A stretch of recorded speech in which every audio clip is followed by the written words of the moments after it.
Sinisigurado ko na hindi ka magugutom sa piling ko.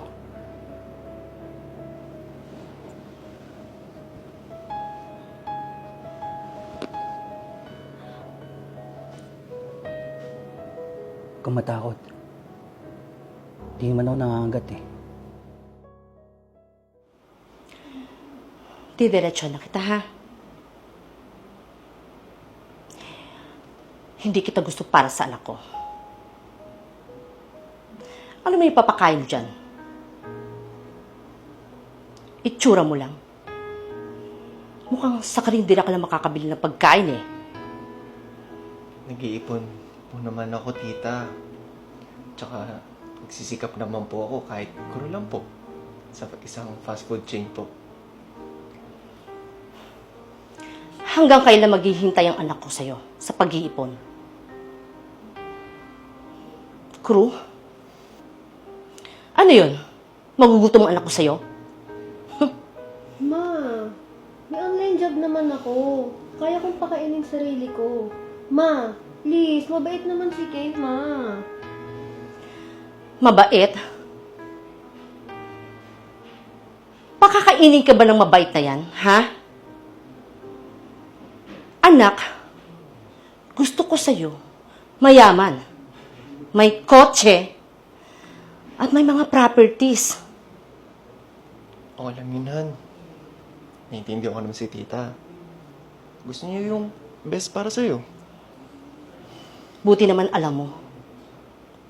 Natural, nanay ako. Ang gusto ko lang naman ay makakabuti para sa anak ko. Service crew, fast food chain. Ano yan? Minimum?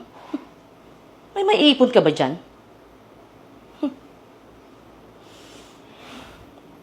Nakakaloka. Magsisikap naman po ako, tita. Mahal na mahal ko po yung anak niyo po. Ma, kain na muna tayo. Han, tara, kain na muna tayo.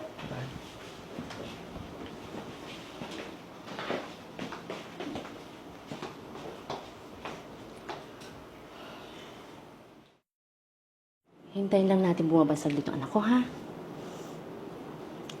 Sa totoo lang, ikaw talaga yung gusto ko para sa kanya. I know, right? I can give her the life she deserves, tita. Oo naman. Nga pala, iho. Saan nga pala yung mga resorts mo? Minsan naman, sama mo naman kami doon. Sure. Meron akong resort sa Laguna, Pangasinan, Davao at sa Cebu. Next month, pwede ko kayo ipasyal sa Bacolod. May event akong ate nandun. Baka naman mahal yung transpo. Gagastos pa kami. Sagot ko lahat yan. Para saan pa magiging future binan kita, tita? Ako nang bahala sa inyo ni Jandy. Saglit lang, ha? Jandy, anak! Anak, saglit lang. Bumaba ka nga muna dito.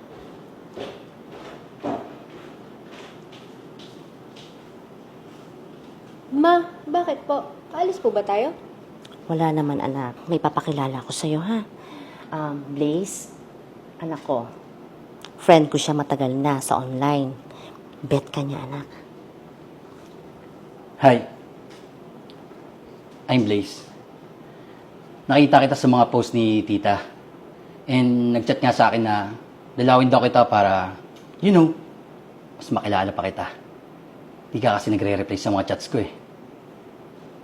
Hindi kasi ako palabasan ng mga chats eh. Alam mo naman, busy siya eh. Eh, syempre, may online job. No problem, tita. May dala pala akong gift for you. Para saan to? Ang dami naman. Sobra-sobra ata to.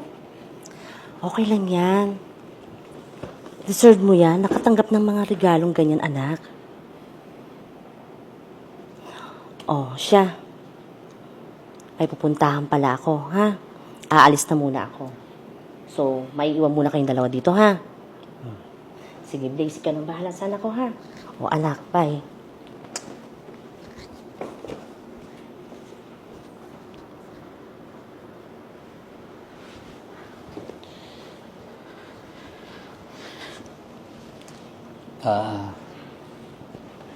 Gusto ko pa mas maging close sa'yo.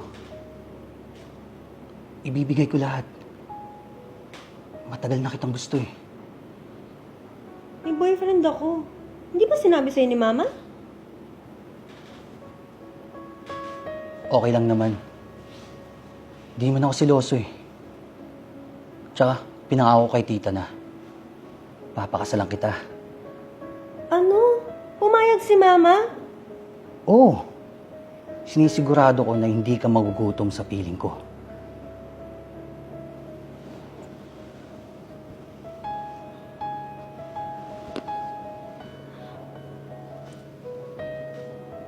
Huwag kang matakot. Di naman ako nangangagat eh.